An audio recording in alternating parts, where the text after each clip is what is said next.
Hello everyone, welcome back to our channel. आज मैं आपके लिए लाई हूँ 12th क्लास हिस्ट्री का चैप्टर 12 के इंपॉर्टेंट टेक्सुअल क्वेश्चंस। बाकी लेसन मैं ऑलरेडी करवा चुकी हूँ, जिसके लिंक आपको डिस्क्रिप्शन बॉक्स में मिल जाएंगे, तो प्लीज़ चैनल को सब्सक्राइब कर लें। क्वेश्चन नंबर फर्स्ट है हमारा कि जो सेंसस डाटा था वो हमारी कैसे मदद करता है कि ब्रिटिश काल में जो कॉलोनियल जो सिटीज़ थी, जो उपनिवेशक जो शहर थे, उनके बारे में पता करने में। ठीक है, तो कहते हैं कि केयरफुल स्टडी जो होती है, डाटा कलेक्टेड किया गया था सेंसस के द्वारा। जो भी डाटा उस टाइम की जो भी जानकारी इकट्ठी की गई थी सेंसस के द्वारा, वो हमें काफ़ी ज़्यादा जानकारी देती है इस और हेल्प करती है हमें समझने में कि उस टाइम में शहरीकरण कैसा था। ठीक है, इसको हम फॉलोइंग पॉइंट्स की मदद से क्या करेंगे, एग्जामाइन करेंगे। ठीक है, पहला था जो अर्बनाइजेशन का जो प्रोसेस था वो बड़ा ही ज़्यादा स्लो था, बड़ा ही धीरे धीरे हो रहा था 1800 के बाद।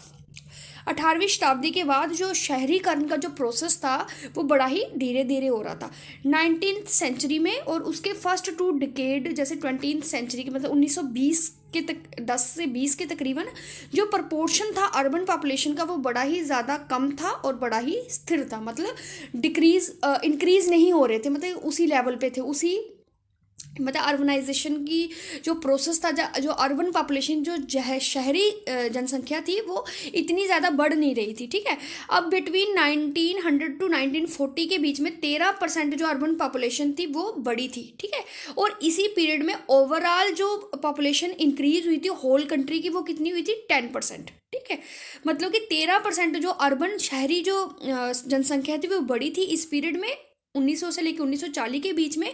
और इसी पीरियड में ओवरऑल जो भारत की जनसंख्या थी वो टोटल कितनी बढ़ी थी, 10% बढ़ी थी। ठीक है, जो डाटा हमने कलेक्ट किया था ये हमें मदद करता है कि उस टाइम हमें पता चलता था कि लोगों की डिस्ट्रीब्यूशन करने में, जब लोगों की संख्या के बारे में हमें पता चलता था कि सेक्स के बेस पे, एज के बेस पे, जाति के बेस पे, धर्म के बेस पे और व्यापार के बेस पे कितनी जनसंख्या है। ठीक है, तो हम कह सकते हैं कि जो उस टाइम के जो डाटा कलेक्शन की गई थी उससे हमें उन लोगों के बारे में जानने में काफ़ी ज़्यादा मदद मिलती है। Thank you.